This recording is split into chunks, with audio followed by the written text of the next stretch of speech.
We'll introduce our distinguished guest in a second. I want to thank the president and the staff of the University of Texas Tyler, Julie Henry in the president's office, and everybody here who was so kind in welcoming us to this campus. And I want to thank all of you turning out. You know, there's a lot of cynicism about politics and public policy these days, but to see a crowd this size come out to hear a conversation about the issues that matter, not just to people in this community, but the state, is a wonderful thing. Please give yourselves a hand. This is a great group. What a wonderful turnout. I want to thank the university for hosting us. I want to thank the Katie K. Harmon Foundation in Austin for funding this series of conversations with elected officials in their districts. This is the 7th one that we will have done in the last year. We're in Sam Houston State next month and then on to Texas A&M Corpus Christi. We appreciate the opportunity to visit with these folks. AT&T, BP, Christus Health, and Raise Your Hand Texas are also supporters of this series. If you don't know about the Tribune, we're a nonprofit, nonpartisan news organization based out of Austin. We have a membership table in the back if you're interested in more information about us. We ask that you turn your phones completely off. If you have them on silent, just please turn them off. But of course, I can't make you do that. I am, after all, with Representative Simpson, who knows that liberty is the most important thing. And so I can't make you do anything. But if you're inclined to keep your phone on and tweet about this event, we ask that you use the hashtag TribLive.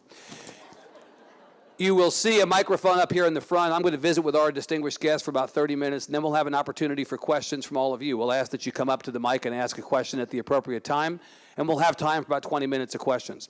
It is truly my pleasure to briefly introduce the two Republican state lawmakers who have kindly put themselves in the hot seat today. To my left is Kevin Eltife, who's represented Senate District 1 since winning a special election in 2004. He's been reelected twice since, in 2006 and 2010. This fall, like the other 180 members of the legislature in a year following redistricting, he is up for reelection yet again, and this time he has a Democratic opponent. In the 82nd legislative session, Senator Eltife chaired the Senate Administration Committee and served on the Business and Commerce, Insurance, and Natural Resources Committees. A native of Tyler, he has a degree from the University of Texas at Austin, previously served on the Tyler City Council and he was also the mayor of Tyler, as many of you know. To his left, maybe the only time Representative Simpson has ever been to the left of anybody, is Representative David Simpson, first elected, and it will be the last time. First elected to represent House District 7 in 2010, defeating incumbent Tommy Merritt in the Republican primary this spring. We know who they voted for, Representative. This spring, he defeated Representative Merritt again in the primary, and he's unopposed for re-election this fall, which means he is re-elected. I guess congratulations are in order. In the 82nd session, Representative Simpson served on the Border and Intergovernmental Affairs and Urban Affairs Committees. Born in the Highland Park area of Dallas, Representative Simpson has a degree in philosophy from Vanderbilt University. He, too, previously did time as a mayor of his family's ancestral town of Avenger. I pronounced that correctly, right? Good. I was born in Lubbock. You were actually born in Lubbock, grew up in Highland Park. That's right. Okay, well, we'll give you Lubbock. That's probably better for this audience anyway. That's fine. Anyway, please join me in welcoming Representative Simpson and Senator Eltife.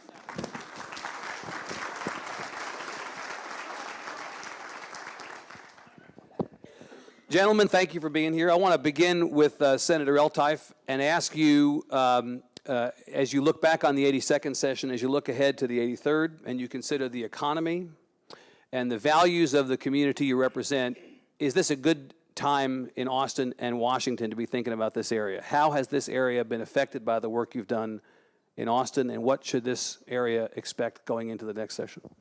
Well, if you think about Washington, it's a scary time. I don't know of anyone who's not completely worried about the future of this country. Every time you turn on the news, the deficit and the debt are going through the roof. You know, I said during the Bush administration that it wasn't Al-Qaeda I was concerned about, it was the deficit and the debt. And here we are 10 years later, and we just hit $16 trillion. And I have to tell you, I started with nothing. I've been a very successful business person, blessed to have been very fortunate. And I'm petrified of the future of this country because of the debt in this country. And I don't think people realize what could happen in the future if you either get crazy inflation or you get the U.S. government defaulting on its debt. I don't see any other way out. As far as Texas is concerned, we've done a good job of managing our money, but we've not done a great job. My frustration is, as mayor of Tyler, I knew if I went and got 3 votes, I could solve any problem I wanted to. And we had a lot of success in Tyler. We cut the property tax rate in half.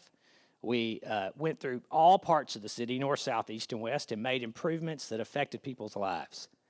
I got to Austin with the Republicans controlling the House, the Senate, and every statewide office, and I thought we would do the same thing. I thought we would have a game plan, we would identify our problems, and we would solve them. But I can tell you 7 years later, I don't know a lot we've solved. We have a water problem that needs to be addressed. Our pension funds need to be addressed. All we've done with TxDOT is continue to borrow money instead of paying cash. And anytime you sell a bond, it's a future tax increase on a future generation. And public education is a mess. So to be honest with you, I don't know of many problems we've solved since I've been there. Representative Simpson, Senator Eltife paints a not terribly pleasant picture of what's happening in Austin as it relates not just to this community, but to the state. Do you agree? Do you share that same pessimism? I share those same concerns. I am encouraged with one thing. I do share those concerns. We've tripled our debt basically in the last decade.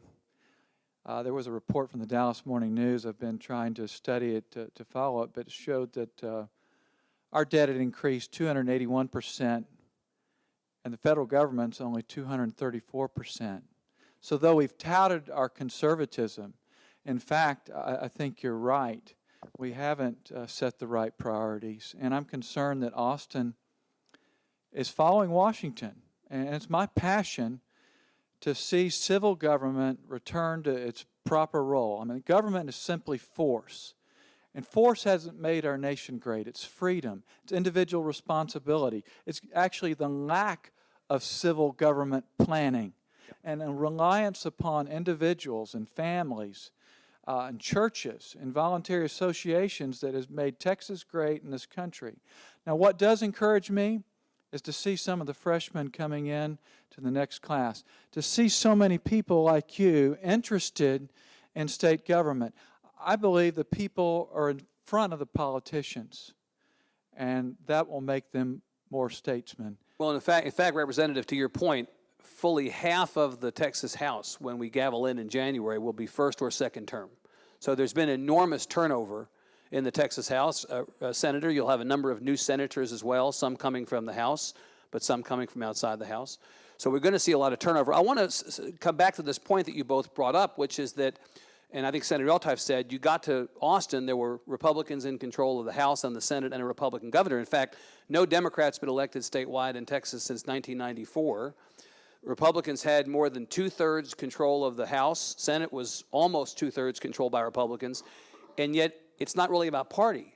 It's about philosophy, because obviously if it were about party, the actions of the legislature and the governor would have tracked with what you both said. Why do you think, Senator, what happened to your Republican Party that you think we got to this place? Well, I guess when I got to Austin, I really assumed that the leadership would be working together on a game plan, that we would identify some of the issues I pointed out, and we would have a game plan as a party, and then it would, be relayed down to the senators and the House members. Not that we don't have our own brain and can't think for ourselves, but that the leadership would work together on a game plan. And we've never had that. On either side, in your mind, on either side? In the state. Yeah. Not just the House and the Senate, but in the state. We have statewide that, that haven't worked together on a plan to move the state forward, in my opinion, together. I mean, we have a lot of statewide that the plan they're working on is their next office. And so the problem is, as a party, in my opinion, we should be working together to identify the problems and solve them. That's why I was sent there. I'm happy to make tough decisions. If I make a tough decision to solve a problem and it gets me voted out of office, that's fine with me. I mean, so be it. I mean, being senator is not my life. I mean, believe it or not, my family and my faith come first. And being senator, I'm honored to be your senator, But I want to go there and solve a problem is what I want to do. And I can't identify very many problems we've solved. We continue to kick the can down the road. You see, Senator, as you mentioned the growth of spending in the time that you've been there, it is often said we have not a revenue problem, but a spending problem. Is that what you think? In some cases, yes. Yeah. Now, I'm not going to sit here and tell you, and I go out to my groups, and I've spoken to Joanne's group before and told them the same thing. Let me just use one example to answer that question, and some people won't like it because they don't want to hear it. In terms of TxDOT, I would much rather look you in the eye and tell you that we should have raised the gas tax a dime 10 years ago, indexed it to inflation, instead of selling bonds every year. We have continued to sell bonds to fund road improvements. That makes no sense to me. I would rather pay cash. And so in some cases, you have to tell the voters, this is our problem, this is the solution. And that's just one example. Let the chips fall, even if it's unpopular. Absolutely. I mean, I don't know how, we've amassed a ton of bond debt in the state of Texas. And I'm telling you, it is a hidden tax. So we come home and say, I didn't raise your taxes. Well, I don't buy that. When we sell bonds, we raise your taxes. We sold $3 billion to fund cancer research. That is insanity. I was one of the only Republicans that voted against putting that on a bond proposal. Who's not going to vote for cancer research? Of course the citizens are. But it was not proper leadership to promote it and put it on a ballot and go $3 billion in debt for cancer research. If you want to fund cancer research, find the money in the budget and fund it on a cash basis. That's the problem I have with the way we've operated. Representative, do we have a revenue problem or a spending problem in this state? Primarily a spending problem. But I want to just follow up on CPRIT. It was sold basically to the taxpayers as a way for public research. But in my work on trying to end corporate welfare and put education first, that is the biggest corporate welfare program. And if we're going to use public money, let's have public research and make it available to everyone. But a big portion of that $300,000 per year over 10 years is going to things like the Emerging Technology Fund funds. And I don't think that's right. Government shouldn't be picking the winners and losers. We're not all powerful. We're not all knowledgeable. God gave us as individuals the responsibilities to control our own money, to invest our own capital. And I don't think the top 3 people in the state should be determining where that money goes. And that's what's happening right now. So no one is against cancer. They are against cancer, but they're not against funding it. But if we're going to fund it, let's let it truly be public and not be given to private corporations. Senator Eltife uttered the T word, which these days in politics is essentially a quick ticket back to the private sector. You know, he said that it might have been better to raise taxes rather than do bonds on TxDOT stuff. Are you, Representative Simpson, hard and fast against any and all taxes at this point? I would like to see us live within our means, and I'd like to see our funds go for what they're appropriated for. About 1/3 of our gas taxes now is dedicated by the Constitution to education. I'd prefer gas taxes all go to roads. And I do agree with Senator Eltife that we should pay as we go. I think we should set a cap and live within our means, but we should also, what we appropriate the money for, use it for. Representative Simpson talked about education. Education was probably the biggest issue on people's minds coming out of the last legislative session. Depending upon how you calculate it, there was anywhere from a $4 billion to a $5.4 billion cut to public education, historic in size, and at a time when the state's population is growing rapidly, and I should add, at a time when I think a lot of people feel like maybe our public schools aren't doing a good enough job at educating our students. Can you defend to this group, to your community, the decision to cut public education? Did you think it was a good idea? And going into the next session, do you think we should put money back into the public schools? Well, let's go back one step, Evan, to the debacle of the school finance reform package we passed that I did not support. I called it at the time, and it's become true. I call it the trifecta disaster. We passed a business tax that taxes businesses, some of which have no income.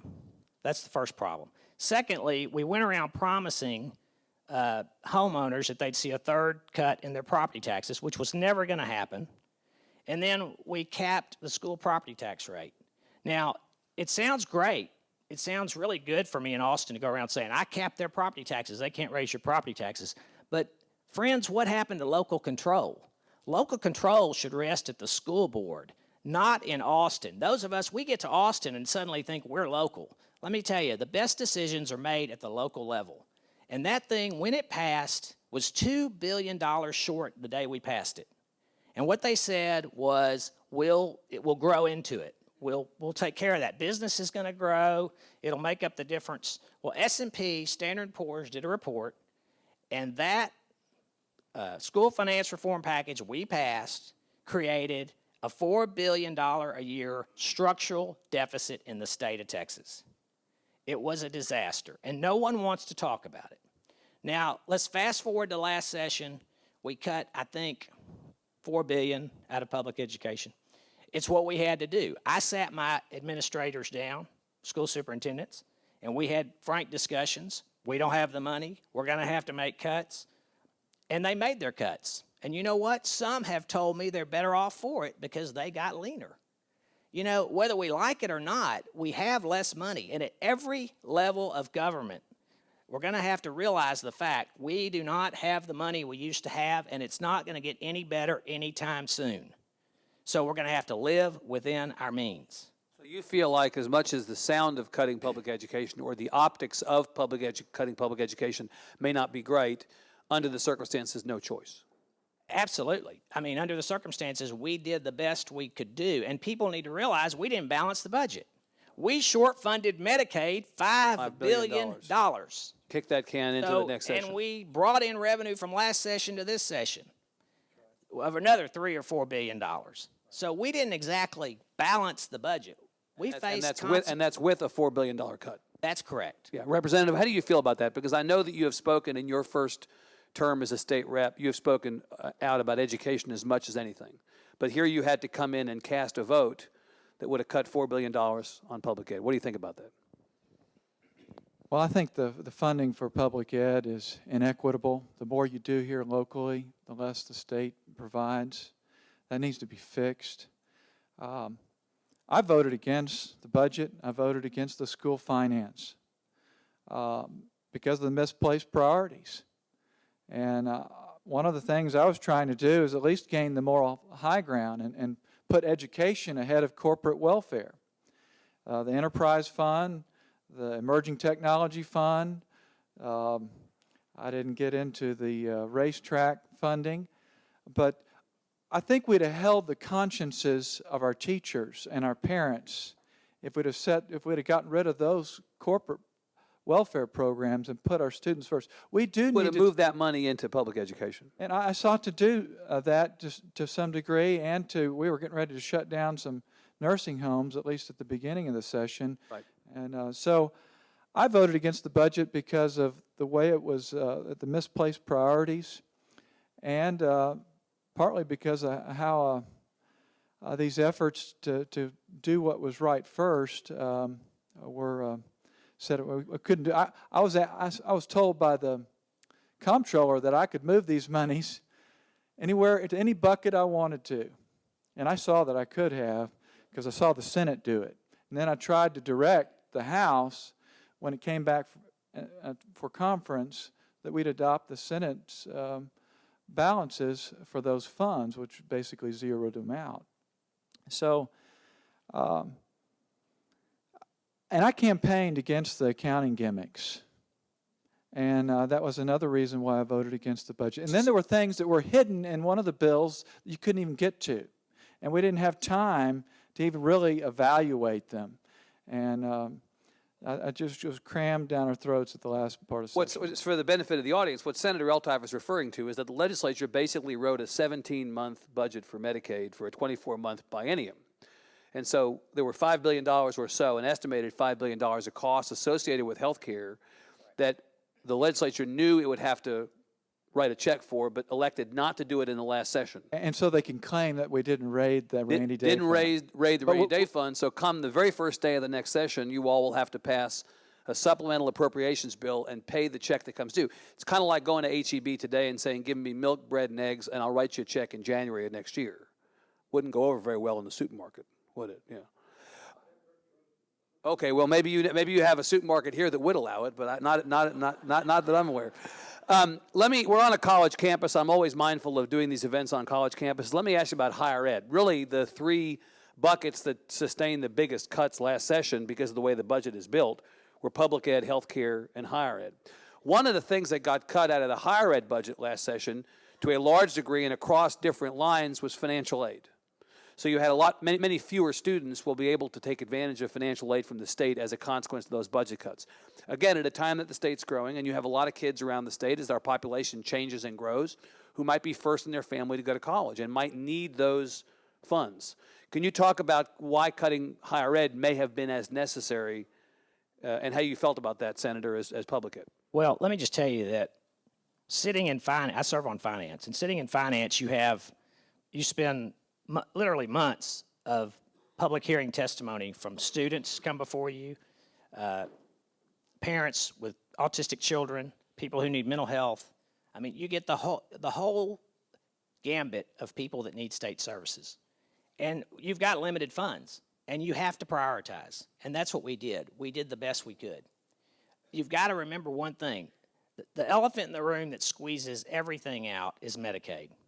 I mean, it soaks up so much money, and it's getting worse every biennium. It's like we talked about. Think about this.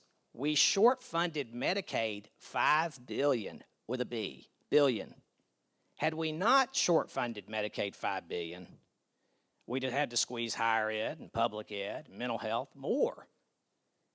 So to answer your question, do we like what we did in terms of do I like that we had to cut financial aid? Of course not. Do I like that we had to cut public ed? Of course not. But I go back to something that we've got to come to terms with in this country and in this state. We don't have the resources we used to have. It's not going to get better anytime soon. We have an 8% unemployment rate. The underemployment rate is close to 15%. We've got to live within our means. I don't like it. I grew up in a single-parent home. My father died when I was a year and a half old. I was raised on Social Security and veterans benefits. I know what it meant when we got a cost of living increase on Social Security. We celebrated. That's how I was raised. I paid my way through college with odd jobs. So I do get it. I understand.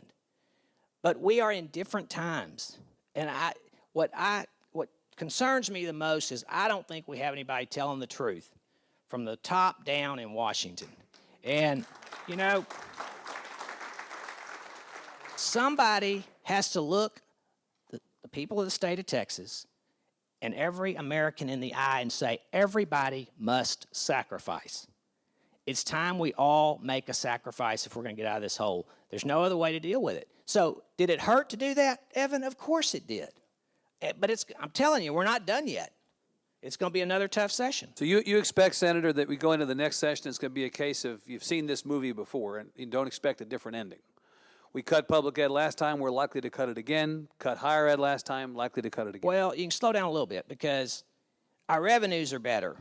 What's going to kill us is the Medicaid piece because I think we have, David may know better than I do, I think we have $9 or $9.5 billion in the rainy day fund even after we took, you know, Evan? Well, we hope. I don't think it'll be that much. We'd like to have that much. Okay. But well, after the revenue comes in for this biennium, I think the rainy day fund will be used to cover the current shortfall, the $5 billion. And this is why they do it this way. It requires a majority vote. If you use rainy day fund on future spending, it's a 2/3 vote. So that's why it's done that way. You need to understand that. So I think you use rainy day fund to cover the $5 billion piece, but don't forget, that means we're $5 billion short minimum going forward in next session. Right. So I think from what I've seen on the revenue estimates, I don't think it's going to be as bad. I don't think, when you say we're going to have to cut higher ed and public ed again, I'm not ready to say that. I don't know that. I don't know that. You don't know what kind of a financial situation we're going to be in as a state yet. No, but we're not going to have a ton of money to throw around. That's not going to happen. Right. Representative, what about this question of cuts to higher ed where do they fit along the continuum of concerns that you have about the decisions made in the budget last time? I think we're headed for basically a higher education bubble. I don't think it's maybe so much caused by the state as the federal government, and I think it's going to crash at some point. What do you mean by that? How's the federal government responsible? Well, and funding the student loans, and basically which funds institutions that were, if they were in a free market, perhaps would be governed differently. And we do have some priorities that are mixed up, and I know the public tax monies don't go to pay for $1 million football coaches' salaries, but I do think we have some wrong priorities. I'd like to see higher ed freed up and move it more into a private free enterprise system. The state's share of funding for higher ed has been going down over time as it is, but you think that we're still spending too much on higher ed? I think our goal ought to be to let it be a part of a free market and get there. Not certainly not overnight, but to move in that direction. I think it would they would perform better. Government has a gun, and it can make us as taxpayers pay whatever we want, and we get things that we really sometimes don't want. Let the students apply to the schools that they want to apply to, and those that do well and give the performance that is needed will do well. So I'd like to see us move in that direction. Let me ask you about a couple more issues that are going to be before you next session for sure. I do have a good tie on, though. You do, right. So even if you want to see higher education go to zero, maybe, you do have the right tie on, though. That's exactly And the fact I even have a tie on is a good thing. thing. Manners above all else. Let me ask you about a couple of things that are going to come before you before we have questions from the audience. We've just come out of the worst one-year drought in the history of the state of Texas. We have a water plan that was essentially approved at the state level but is unfunded. It's a $52 billion water plan, and it's completely unfunded. Having just come out of this drought, and we're not out of it in the sense of it being over, we just come out of this one-year period that was the worst ever.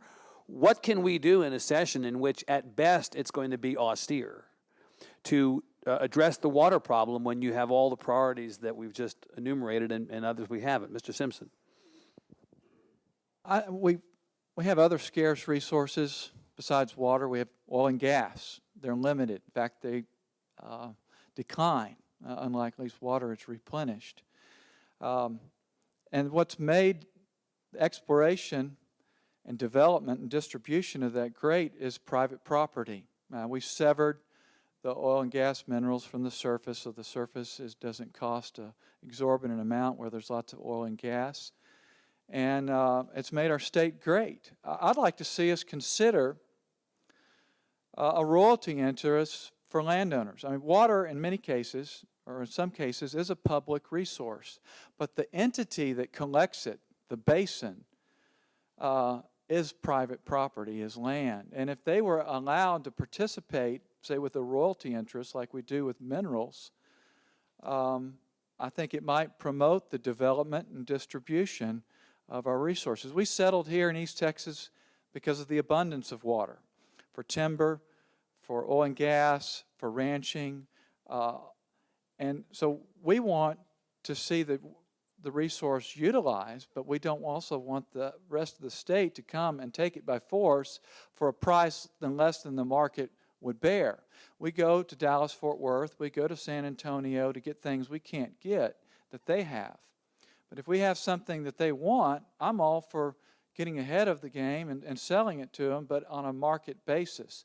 And I think one of the things that might enable us to do that is maybe a change to our eminent domain law to allow, say, where you build a reservoir, for the landowners to participate in the profits from the reservoir, say with the surface royalty interest. But the scenario that you're describing, Representative, is going to take a little bit longer to play out.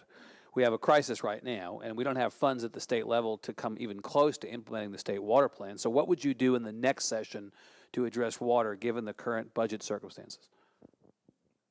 I think if we did those things, and I mean to be avoiding your question. I just think the free market would take care of it. If we just tax everyone a great deal, then there are going to be some big players, construction and different things, that are going to build this water infrastructure on the back of landowners. Now, we do need to be prepared for 50 years from now, but I'm afraid of government solutions. I'd like to see the solution come from the people. Is there a people-based solution, Senator, to the water problem? It's a pretty enormous problem as these things go, both financially and otherwise. Well, you're hitting on the main issue is how you fund it. Either last session or 2 sessions ago, they had a plan. They wanted to designate 19 or 20 reservoirs across the state. My problem with that is you're trampling people's property rights. There's no way we were going to build 19 or 20 reservoirs. We didn't have the money to build one.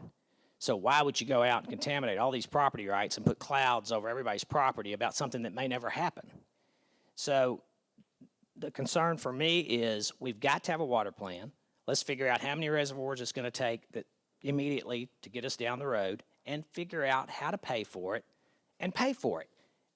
Your question is going to be, well, how do you pay for it? You're going to have to find a revenue stream to pay for it. That's the reality of it. Or we're going to wake up without enough adequate water resources in this state. It has to be dealt with. It's one of the 4 things I mentioned when I first got up on this stage: water, pension funds, public education, and TxDOT. They are major issues that we don't deal with. Instead, every interim, we're given 150 interim charges out of the House and the Senate that nobody remembers when we get to session. What ought to happen is we ought to identify these 3 or 4 main issues and work on them for 18 months, so when we get back to Austin, we have a real solution. You're going to have to pay for it, and you're going to have to build some water resources. Otherwise, we're not going to have any water. And I don't know of anybody in this room that wants to go without water. I'm being told we just have a couple more minutes. Let me ask you about one more thing that you don't talk about, in my mind, as much as perhaps you ought to, and may not talk about as much as you should in the next session, and that's demographic inevitability. Here we are in a state that will rapidly become Hispanic majority. We're already minority majority. In the first decade of this century, 228 of the 254 counties of the state saw a real increase in the Hispanic population, and something like 161 of the 254 counties saw a decrease in the Anglo population. The change to our population is here. Our population is fast growing, and of the 5 million Texans added in the first decade of this century, 85% were non-Anglo, 69% were Hispanic. What is happening in that building in Austin to confront and take as much proactive advantage of the change in the population and to meet that inevitable demographic change head on, Senator? Well, I guess I don't really understand the question, because to me, we deal with population growth, period. Well, this is a pretty significant growth, and the composition of our population is changing so rapidly that you think about public education, higher ed. I got it, Evan, but water's water, right. Roads are roads, pensions are pensions that need to be dealt with, and public education needs to be dealt with. It's a funding issue and a spending issue. So I don't know, exactly what difference it makes what color of person you're dealing with. Those are issues this state has to deal with. So in your mind, the nature of the population change doesn't make you think differently about what the state's obligations are going forward? I don't think that way. Maybe I'm something wrong with me, but I don't think that way. I think of how I can better this state for everyone. I don't stop and think. Regardless of who? Yeah. Right. Representative, do you feel like there's a particular imperative within the legislature given the nature of the population change coming now? No, I think the Constitution should protect everyone's rights. We're not a pure democracy. We're a republic. And a republic protects the rights of the minority and the weak, and only takes away the things when either they've committed a criminal act or they give it up voluntarily. But we should protect them, and we should basically be colorblind. And most of our solutions are not in Austin and not in Washington. They're here locally, they're in our homes, they're in our churches. We should cease idolizing civil government as our savior, our healer, and our provider. I'm thankful for the hardworking Hispanics and many of them who fear God and who are coming here. I just want to obey the rule of law, and that's what's made our state great, and we welcome them. How's the presidential election going to turn out, Senator?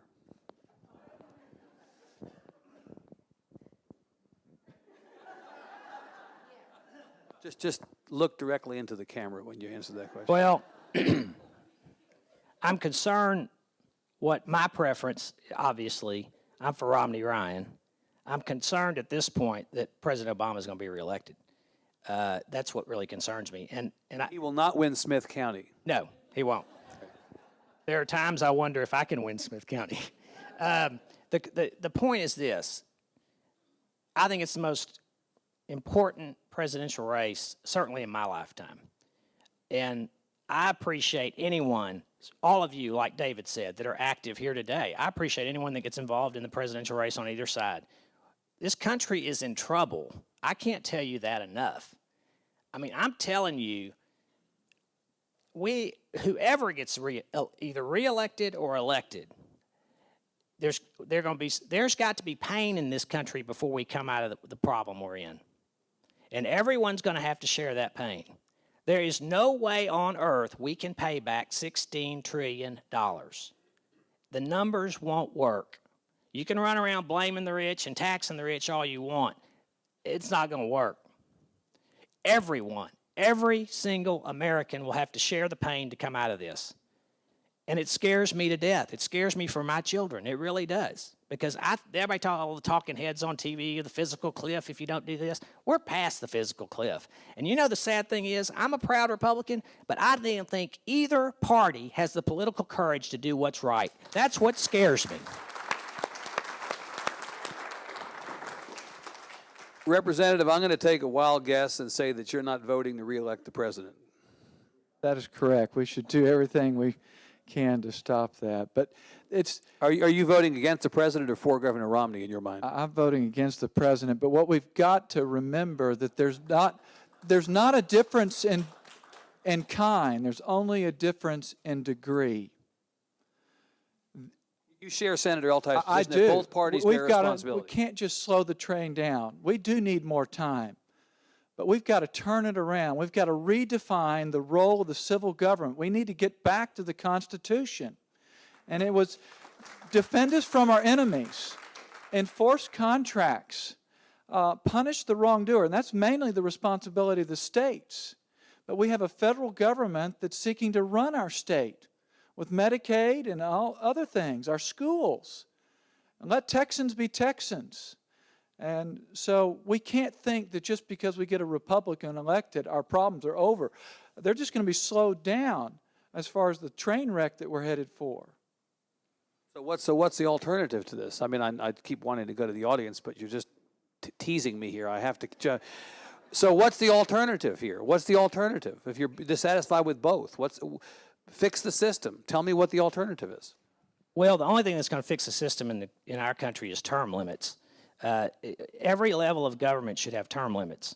But until we get there, you will not wake either party up in Washington until there is a financial crisis. Until we wake up one morning and no one shows up at the Treasury auction to buy the 10-year Treasury. And that's what's going to happen.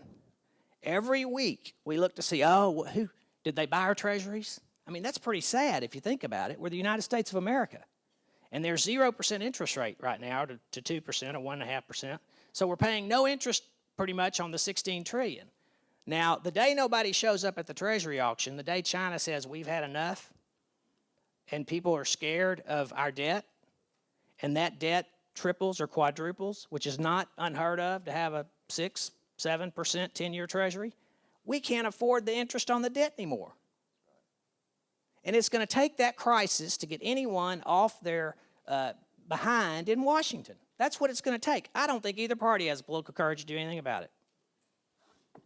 All right, well, let's leave it there and first of all, give a hand to these guys for their willingness to be here and their candor and their attention to these issues. Whether you agree with them or not, it's refreshing to hear two elected officials who are willing to speak their minds as much as these two are. We need more people like that in Austin. Now, we have a microphone over here set up in the front. I want to encourage anybody with a question to come up to the microphone. If you don't want to do that, you're welcome to just raise your hand. We'll call on you. We'll ask you to use your outside voice so we can hear your question. And we've got about 20 minutes to do that, and we're more than pleased to have you ask questions of these gentlemen. Sir. Yes, in my opinion, you skirted the issue about the change in our population.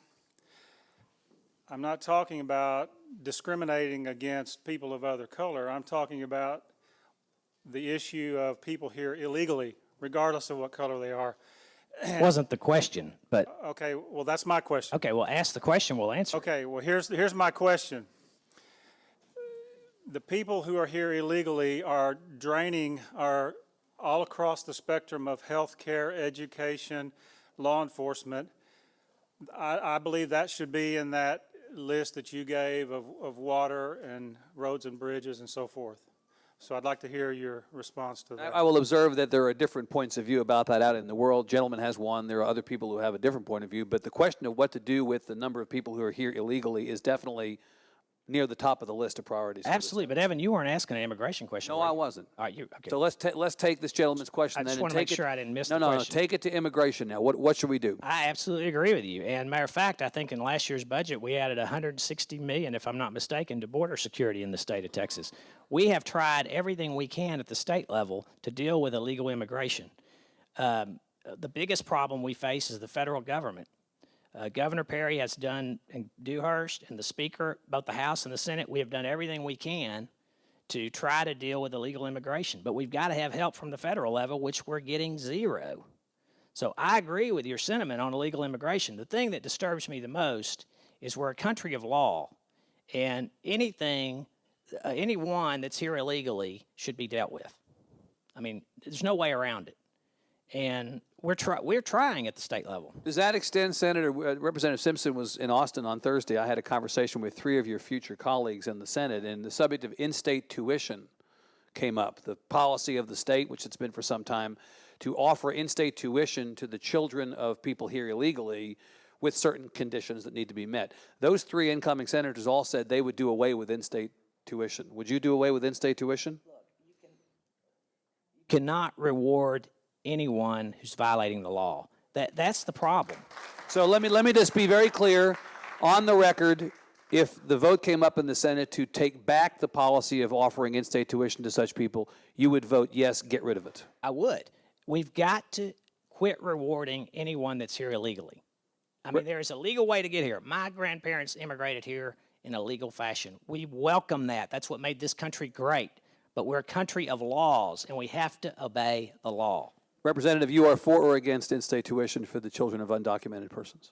I'm against giving a tuition credit to illegal immigrants, rewarding someone that's basically here irresponsibly. Now, we need to have compassion and understand it is their parents' problem, but we need to fix it. We shouldn't reward it. We shouldn't put them ahead of our children that are here obeying the law.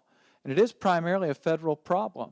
Of course, you heard Representative Simpson, Governor Perry, at that debate during the presidential race, a Tea Party debate at which he was booed, very famously making the case for in-state tuition and for compassion, and he was booed at that debate. Did you think the governor was wrong?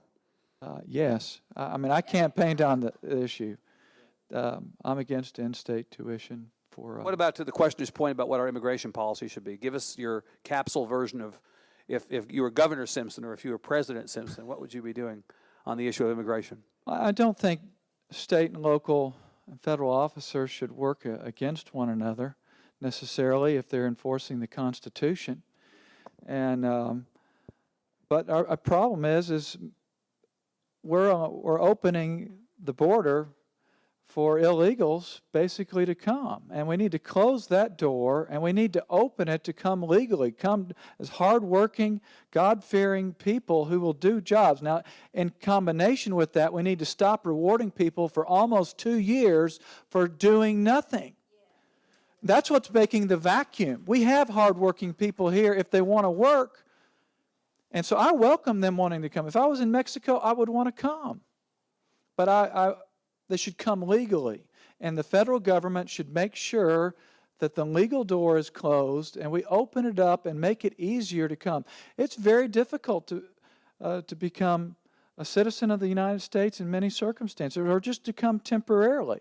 I do think the governor's idea of paying a fine, paying a penalty, And then getting in the back of the line on a federal issue is at least a direction in the way out. Philosophically, okay. Sir?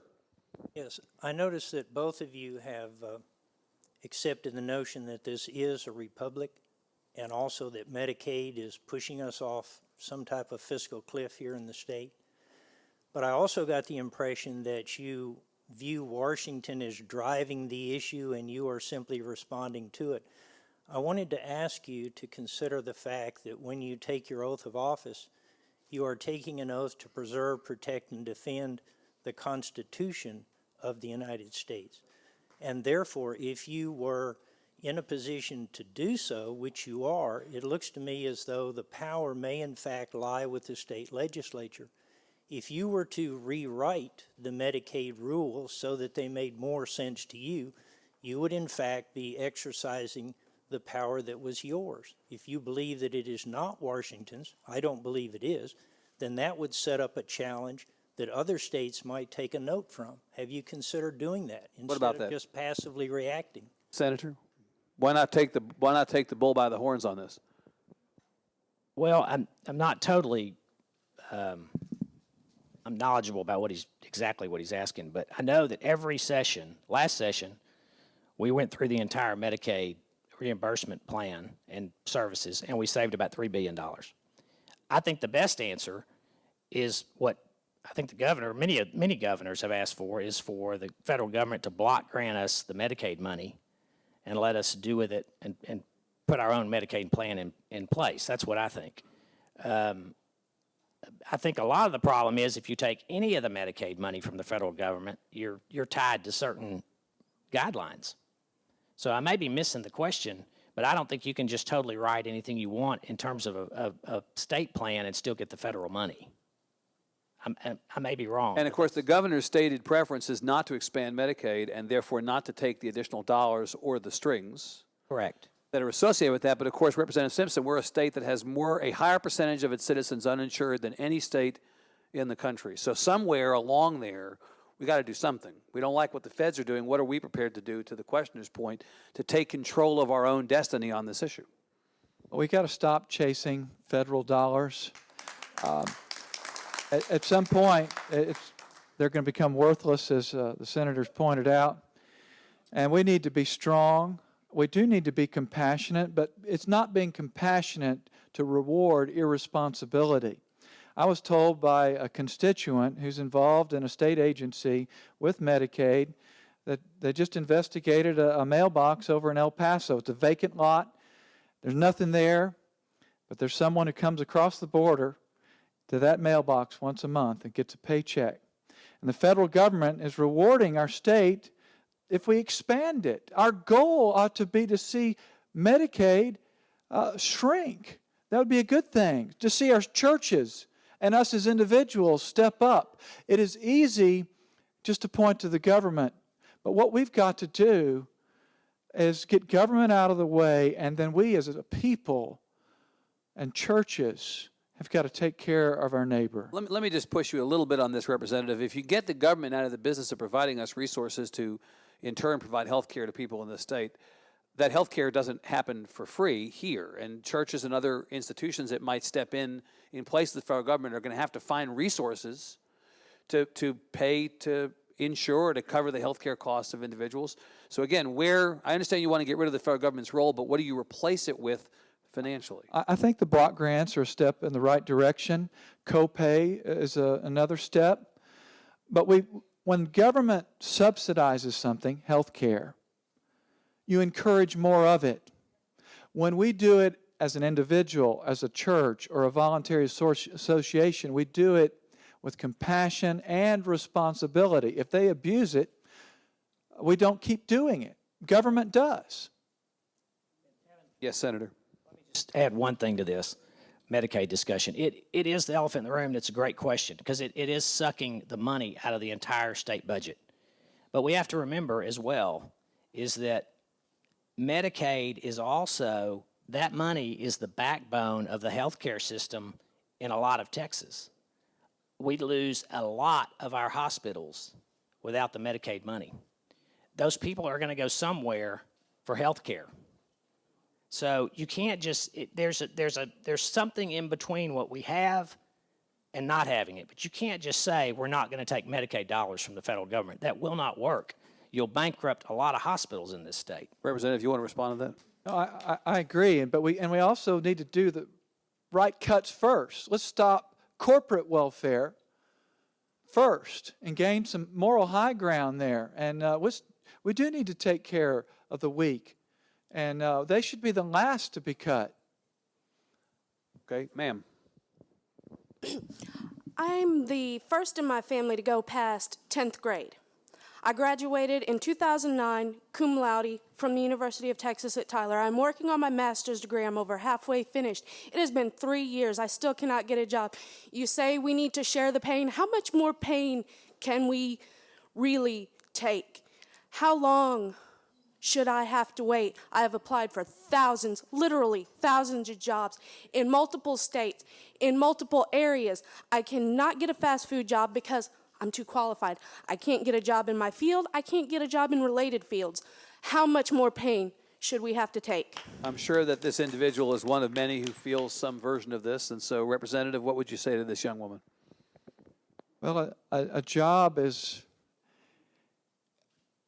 not a right. And government, to provide a job, has to take it from someone else. The best solution here is to get the government out of the way. And and sometimes it takes doing a job that we don't want to do forever, but being faithful in something small, and then. Yeah. Let's let him answer. Go ahead, please. Well, I regret hearing that, and I don't think government is the huge solution. I think the free market is.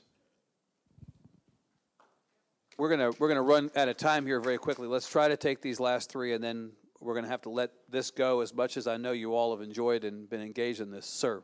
Yeah, thanks for showing up here, and I appreciate a number of some things that Senator Eltife has been saying, but I was hoping that maybe you could speak a little bit more clearly about the fact that the governor has recently turned down literally millions of dollars in Medicaid money, which then spirals over to all the other things that you've been talking about, cuts to higher ed, cuts to education, cuts to pretty much everything that we all care about in this room and that actually help promote the creation of jobs throughout the state as well as throughout the country. So gentleman is implying that the decision is going to ultimately reverberate back on other aspects of the budget. Do you agree with that? Well, I don't think we've turned, correct me if I'm wrong, Evan or David, I don't think we've turned down any money yet. I think what the governor is saying is that we're not going to support the expansion of Medicaid, which is what the Supreme Court allowed states to do. Right, which in turn would bring additional dollars to the state. I mean, turning down the expansion is not the same as getting rid of the money we have currently. Correct. But it would turn down additional money. Correct. I just want to make clear the question. I want to make sure I understood what you're asking and what Governor Perry has said. Governor Perry's saying we cannot afford the expansion of the Medicaid piece, and I have to agree with him. We can barely afford what we have now. And so the expansion of the Medicaid piece would cost this state. The numbers are staggering. I mean, I go back to what I said before. You cannot zero out Medicaid for the very reason we're talking about. You'd really decimate health care in this state. You really would. All the rural hospitals, even our two hospitals in Tyler, probably the Health Science Center, I think they would be devastated. I mean, it would affect your health care is what I'm saying. Yes. And so that's, you can't just say we're not going to take Medicaid. The expansion piece, at this point, I agree with Governor Perry because we can't afford the match. I don't know where the money's going to come Senator, from. there are counties in the state that are talking about finding a way to go their own way on this, and if the state will not accept an expansion at the county level, they want to attempt to expand. I guess they'd call that local control, right? Fine by me. You have no problem with that? Not at all. They can go for it. All right. Let me, if you don't mind, Representative, I'm just going to go to the next question so we can be sure to get through these two very patient people. Ma'am. Yes, Michael Williams was recently appointed Commissioner of the Texas Education Agency, and he has publicly stated that he supports vouchers. Also, recently, I believe the Senate Education Committee heard testimony from charter schools, and the senator who chaired that hearing, Dan Patrick, has also said he supports state-funded vouchers. I'd just like to know, it appears that this may be offered as a solution to, or something to help remedy our public education system, and I'd like to know where the two of you stand on state-supported funded vouchers and the expansion of charter Well, let's add to that the fact that Dan Patrick may well be Public Education Committee Chair in the Senate, advocate of vouchers. The Lieutenant Governor has come out for vouchers, and I understand that the governor is going to make vouchers very possibly an emergency item in the next session. So the voucher train, to the questioner's point, is barreling down the tracks. Is that a good thing or a bad thing, Senator? And then Representative. I think the discussion is a good thing. What concerns me is like everything else we do in Austin. Here we are 90 days out from session, and they throw up the political balloon about vouchers. Now, why haven't we worked on it for 18 months after last session and gone and had public hearings and got the input of educators and administrators and people who are parents who have children in failed schools so we can hear the reason they need to move on, which I agree with. So, I mean, I'm not going to dodge your question, but the point is they're going to lay a 300-page voucher bill on my desk and ask me if I'm for or against it. I can't tell you because we don't know what that voucher bill is going to look like. I can tell you this. I think the children in failed schools deserve an option. I believe that. But until I see exactly what they mean by voucher, the state of Texas is so big, and there's so many different areas and rural school districts without any opportunity for private schools. What does that voucher look like? So let me see it, and let me discuss it and have a debate about it, and then I can answer your question. But I do think those children deserve an opportunity to get out of a failed school. Representative, I want to hear from you on this, please. What do you think?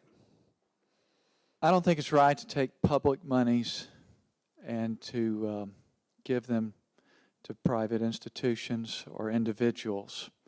Our Constitution originally started with about 2% only for really the handicapped and the blind, and made an exception for that. If you look at the rest of that article, I believe it's Article 3, it's a bunch of exceptions to that. I am for freedom. I'm for parent choice.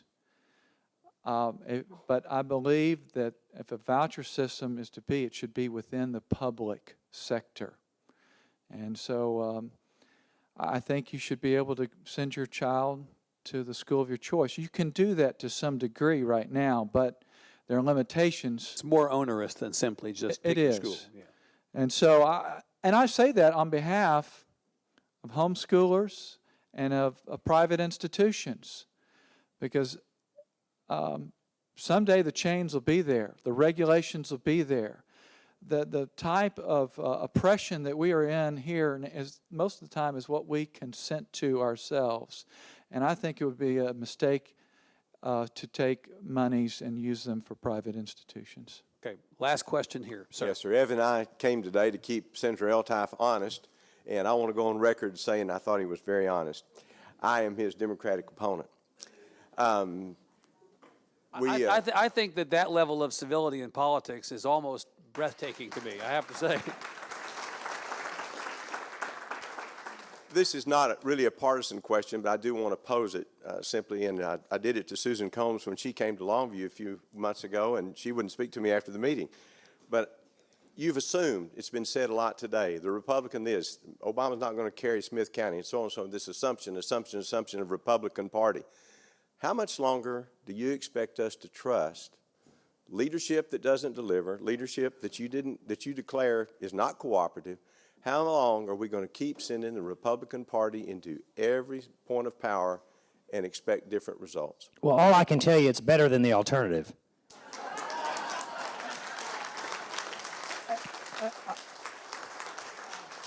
I would like to add, too, there are a lot of good freshmen coming to the legislature that not only are strong conservatives, but that love liberty and that want to be reelected for doing the right thing. That's the first thing I learned before I got to the legislature, is that you're expected just to go along to get along, to be reelected, to sacrifice your principles. But I think my reelection shows that people do want to put principles, their elected officials, above policy, above politics and personalities.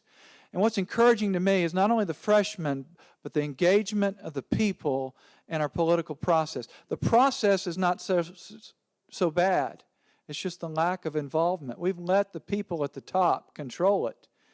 And it ought to be, I mean, I was told by one senator that, unless the governor, the lieutenant governor, and the speaker for it, it won't pass.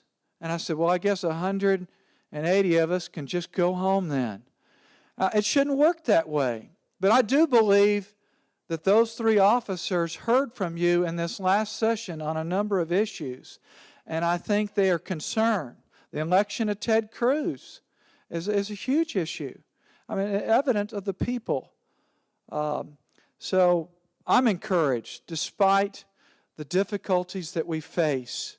God has blessed this state and this nation, and we have a good system that restrains or should restrain government officials like the senator and me, and to put the people first, to put their rights first, and to rely upon ourselves and not upon government.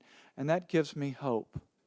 Well, let's agree, as we end today, that we all, whatever position you have on these issues, that more engagement from the likes of all of you and from Texans everywhere is a good thing. It makes our system better. It makes our state better. That's what we're about, and that's what I know these two gentlemen are about. Let us thank them for their time and their participation today. Senator Eltife and Representative Simpson from the Texas Tribune, we thank you very much for being here. Thanks so much.